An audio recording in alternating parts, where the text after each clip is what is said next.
From the highest peak of the Rockies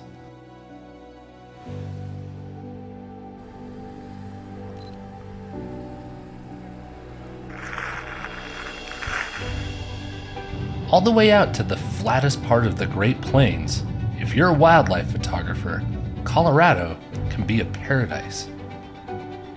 In this video, we're going over Colorado's Big Five, and I'm going to show you where in the state you can go to see them.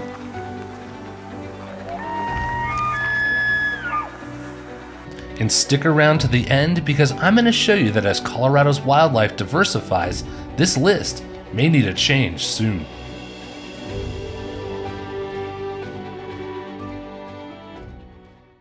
In the first 2 weeks of November, you can take a walk or a bike ride and be at one of the premier locations to see bighorn sheep in all of North America. Located only 20 miles south of downtown Denver, Waterton Canyon in Littleton gives wildlife photographers a unique opportunity to sometimes get eye level with the bighorn sheep.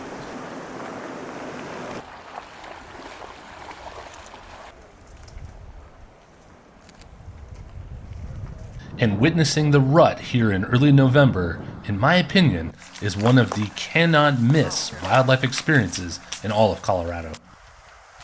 Is this guy gonna come down and finally take care of business here? Oh yeah. Waterton Canyon not only provides the chance for that iconic ram on a cliff shot, but if you're lucky, you can also get that shot of them butting heads. Further south, there's another iconic location where you can see bighorn sheep. In the Colorado Springs area, the Garden of the Gods has its own sheep herd, and taking a picture of them here, it's almost impossible to take a bad one.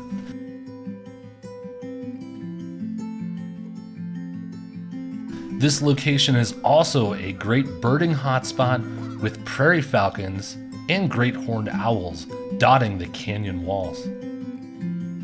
Further to the north and close to Rocky Mountain National Park is another reliable spot to see bighorn sheep. Connecting the town of Loveland to Estes Park is the Big Thompson Canyon, and it's one of the most reliable places to be able to see bighorn sheep. A quick note about this canyon is that the pull-offs are few and far between along the road, so it can be a little tricky sometimes to find a good spot.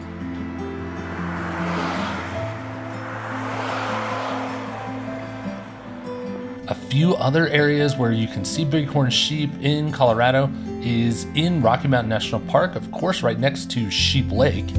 Also, there is a small herd near the little town of Empire before you go up over Berthoud Pass. And lastly, there is a decent-sized herd at Pikes Peak. It catches most people by surprise when they come to realize that moose are not native to Colorado. Introduced in 1978, the time that they have been here in Colorado, they've certainly thrived. There are now over 3,000 across the entire state. And of course, seeing wildlife is never a guarantee, but one of the hot spots to see moose is here at Brainerd Lake. Weighing up to 1,200 pounds, the moose is not only Colorado's largest mammal, it's also one of the most dangerous to photograph.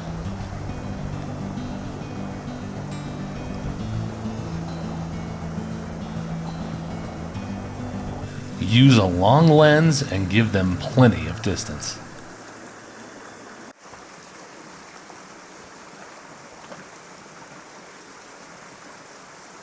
In Rocky Mountain National Park, moose can be seen on both sides of the park, but historically, the west side and the Kawanichi Valley provided the best opportunity. But sadly, in 2020, all of that changed. The East Troublesome Fire ravaged the Kawanichi Valley, and with it, all of the really good moose habitat.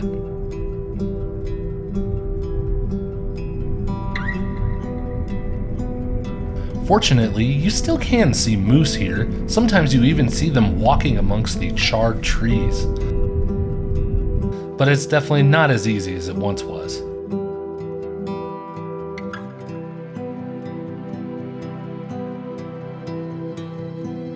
There is some evidence to suggest that maybe some of the population that was displaced from the fire moved over to the east side of Rocky Mountain National Park. There does appear to be an uptick in sightings near Sprague Lake, Cub Lake Trail, and Lily Lake as well. One last hotspot or area that I'd like to mention in the video is along the 285 corridor, including the towns of Pine, Bailey, and Fairplay. And one last note about moose is, although I've highlighted some of the areas where I've had success seeing them, you really can see them wherever there's good habitat anywhere in the state of Colorado.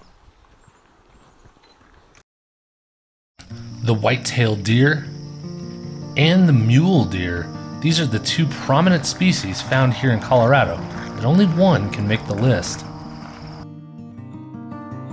For me, it's the mule deer.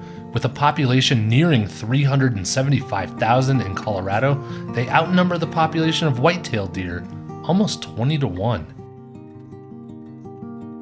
Regardless of which species of deer you're trying to see, the first place to go check out has a great chance to see either of them. The southern end of the wildlife drive is often sprawling with white-tailed deer. And if you come in the summer months, you have a chance to see some of the newborn fawns.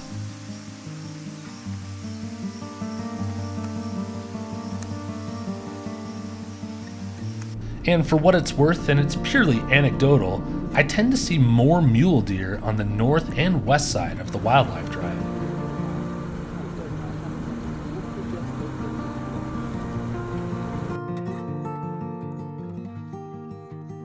And trust me, there are some monster bucks out there.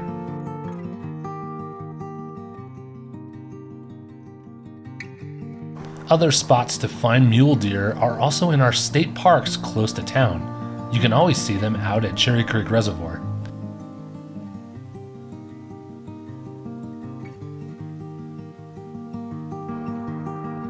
And they're very common at Chatfield as well.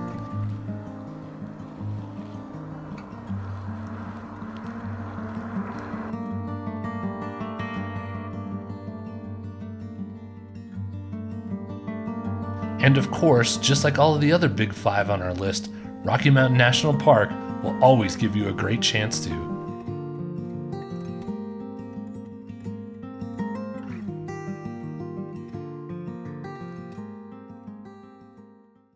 More of a chance encounter rather than something you can specifically target trying to see, the American black bear has done very well for itself in Colorado. And what you're seeing here is my only black bear footage I've ever shot, and it wasn't in Colorado. Yep, that's right. After all my years being out in the field doing wildlife photography, I've never come across a bear in the wild in the state of Colorado. Unfortunately, when people do have run-ins with bears here, it's not always under the best circumstances. Just ask my uncle when this bear showed up to visit his bird feeder up in his cabin. And sometimes, bear encounters even make the news.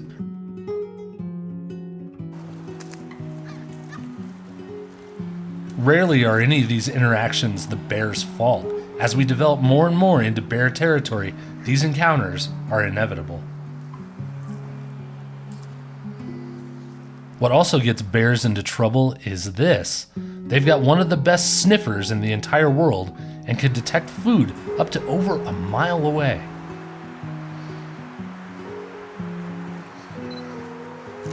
As for bear hotspots, clearly I'm not the expert, but I do know some photographers have had good luck seeing them near the foothills area by Roxborough Park, which, as you can see on the map, backs right up to Waterton Canyon. So while you're there looking for bighorn sheep, keep an eye out for bears too. Similarly, other foothill areas just to the west of Boulder and Fort Collins have been known to have some good bear activity. And please remember, if you do find yourself in bear territory, whether you're out hiking, camping, or trying to do photography, always practice being bear aware, and let's help keep these negative encounters to a minimum.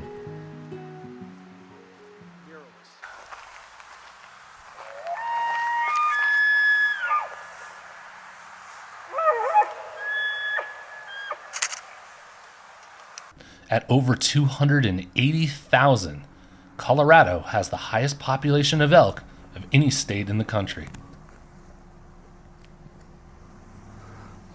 In the fall, photographers from all over the world descend to Colorado's high country to witness one of the biggest spectacles in all of wildlife, the elk run.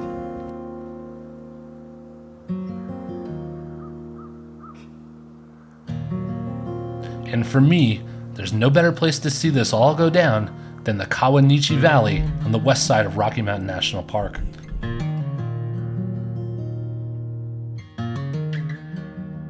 Here, the largest bulls in the state vie for herd control, dominance, and mating rights.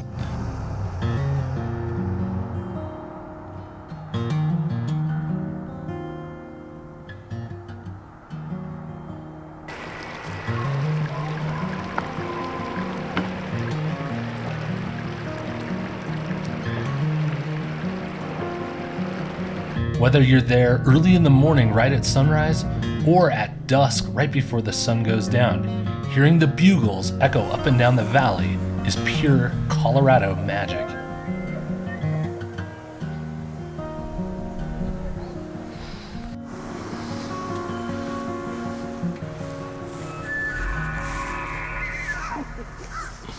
On the Estes Park side of Rocky Mountain National Park, the elk rut can be enjoyed over there too. But just be aware that it is one of the busiest times for that side of the park, and it is packed full of people. So bring your patience, as you'll have to deal with loud tourists and a lot of traffic. Oh boy. A good place to see elk and avoid crowds pretty much altogether is in the valley over by the town of Fairplay in South Park.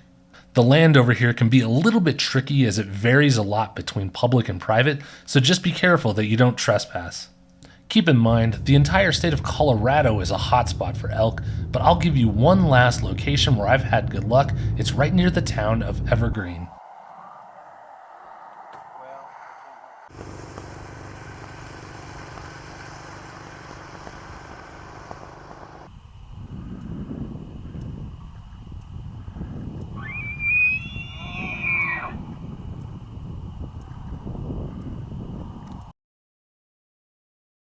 I mentioned at the beginning of the video that Colorado's wildlife is always evolving.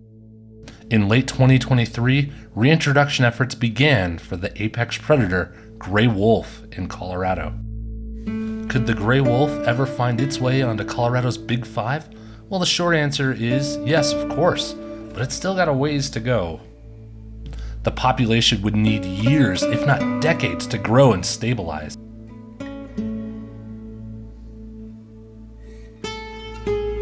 And will wolves ever be socially accepted here by the majority of the population? And the answer to that is, I don't know. Only time will tell. But this is what makes Colorado so great. We're all passionate about wildlife, and I think there's no better place to be if you're passionate about wildlife too. So get out there and photograph it.